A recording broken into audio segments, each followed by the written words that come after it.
The Minnesota Timberwolves are just not very fun to watch play basketball. And that includes Anthony Edwards, who, despite being one of the most exciting individual players in the league to watch, is really hard to watch in certain ways in the way he plays with his team. I mean, the whole team, they can't stand Rudy Gobert. Like, it's very obvious that they do not want to pass him the ball. He did not score until there was like 2 minutes left in the fourth quarter tonight. And then he scores 3 buckets in a row pretty much. It was just an abomination of a game tonight. Mike Conley didn't score. The entire team, with the exception of Julius Randle and Anthony Edwards, shot a total of 43 of the 80 shots were shot by Julius Randle and Anthony Edwards. And to be fair, out of those 43 shots, they made 22 of them. So could be a lot worse efficiency-wise compared to the rest of the team. I mean, the rest of the team goes 6 for 25 from 3. Like, Anthony Edwards got no help tonight at all. I'm not going to sit here and act like he did. But it was also one of those 53-point games where it's like, he scored that just because shots went in. I don't actually think he played. It was one of the less impressive 50-point games that I've seen from a superstar in a long time. And look, I am just really critical of this team in a lot of ways, and for very valid reasons. This is a team that last season looked like they were primed to be among the very top of the league, like contender of contenders in that top S tier type team.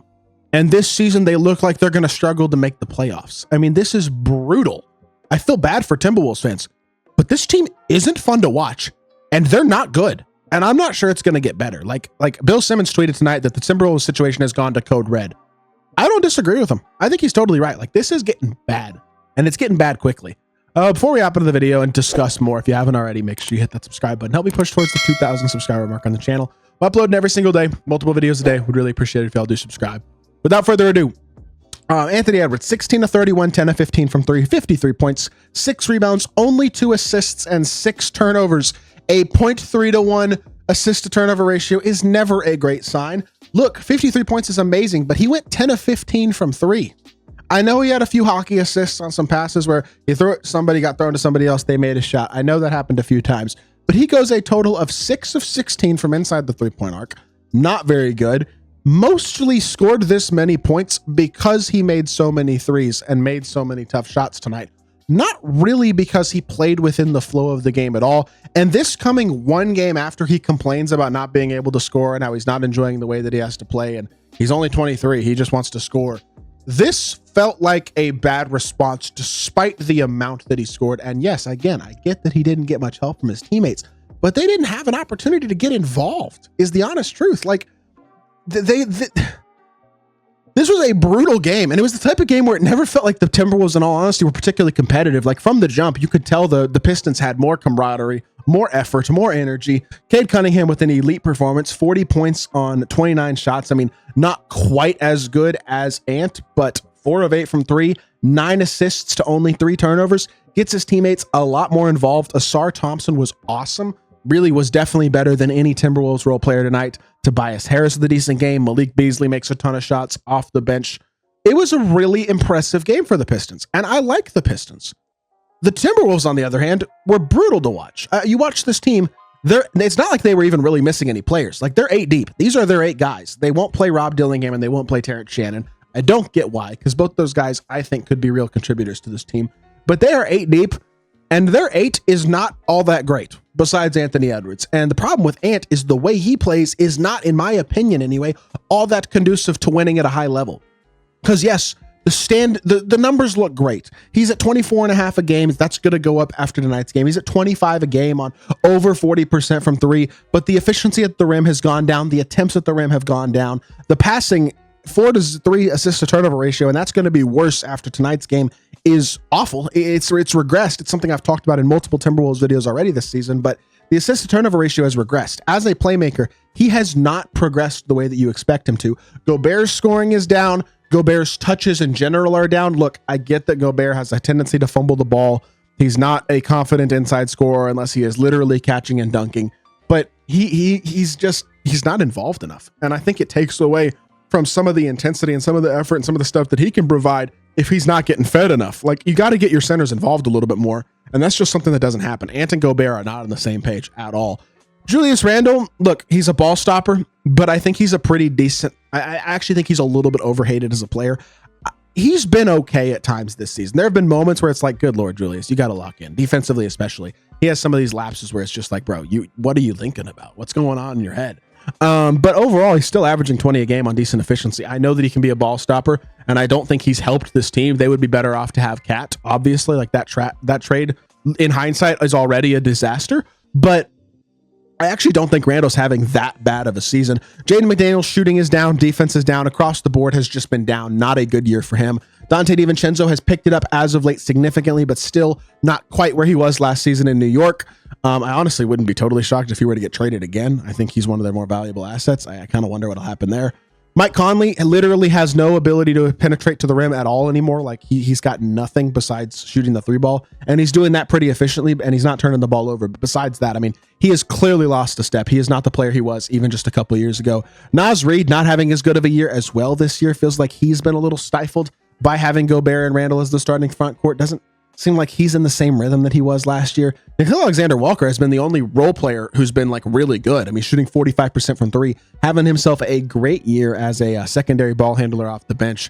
Guy who can come in and score the ball, shoot the ball, like a lot of good from Nickeil Alexander-Walker this season. He's been one of the few bright spots for this team though. And you look at the standings, look, they're the 10 seed. They've lost 3 in a row. They're clearly in that basketball purgatory area that you don't want to be in. They're only 2.5 games out of the 6 seed, which is the good, encouraging part about all of this. But they just, you see, it felt like they were getting back on track after a rough start to the season a couple weeks ago. And things have just gone right back to where they were, where Ant's unhappy. Team seems like they have no chemistry. Fans hate the team. And like a performance like tonight to me was not a good sign, because I don't care that Ant scored as much as he did. He had a great shot making night. He did not have a great winning basketball night, in my opinion. And people are going to disagree with me on this. I've been tweeting about it tonight on Twitter, and people are like, they don't agree with me. They think I'm wrong. And maybe I am, but it is my perspective from watching Anthony Edwards that he does not consistently play winning basketball. And I think the rest of the team kind of feeds off of that. They do not feel like a team that has real chemistry, that plays for each other. It feels like a bunch of individuals playing basketball. And it's a roster that if they played more connected, I think could be really good, even without Cat this year. But it's just not happening at all this year. And look, you look at the on-off numbers for a superstar. Anthony Edwards being a plus 1.3 per 100 possessions on the court is just not good enough. Like plain and simple, I just don't think he's impacting the game enough as a whole. The Timberwolves are actually worse when he's on the court defensively this season, which is fascinating for a guy who felt like he was elevating his game on the defensive end of the court. Doesn't seem like that has happened nearly as much this season. And you look at the numbers in general, they're just not as good as they were last year anywhere. Defensive rating, they led the league last year in a league that was a little bit more offensively focused last year than it is this year. They were 3rd in net rating last year behind only the Celtics and the Thunder. They were offensive rating. I mean, they weren't great, but they weren't horrible. I mean, they're 17th in the league in offensive rating. This season, all of those numbers are down. In a better defensive league this season, they're 8th in net rating instead of leading the league by a wide margin. In defensive rating. Offensive rating, they've gone from 17th, which isn't great, all the way down to 21st. So a significant downturn there. And they've gone from 3rd in net rating to 12th, which again, looks better than their record actually shows. And it's just across the board, not as cohesive of a team, not as good of a team. And I think it starts at the top. You can blame all the other guys all you want, but Anthony Edwards, you have to be more of a winning player. I get that he's only 23 years old. I get that he's one of the most exciting, electric, and talented players in the entire sport. But the decision-making has to be better. The reads have to be better. His teammates have to be more cohesive and involved. You got to be more willing to get a Gobert the ball more often. Jaden McDaniels got to be better defensively. Dante DiVincenzo, you got to keep up the recent uptick in play. Nickeil Alexander-Walker, keep doing what you're doing because you're about the only one playing good. Mike Conley's old. I don't know what you do about that one, to be honest. But there's just a lot about this team that I don't like right now, and I don't know how that's going to get fixed. And for a team that has future significant contract issues that are coming up here in the relatively near future, I don't know. Feels like last year might have been the peak. And if that's the case for a team as young and talented as this, that's a shame, to be totally honest, because they should be better than they are right now. And I'm just not sure what the path is for that to happen. So with that being said, that's going to do it for this video. I hope y'all did enjoy. If you did, make sure you hit that like button, leave a comment, and subscribe. I'll be back with more NBA content very, very soon, and I appreciate y'all. Peace.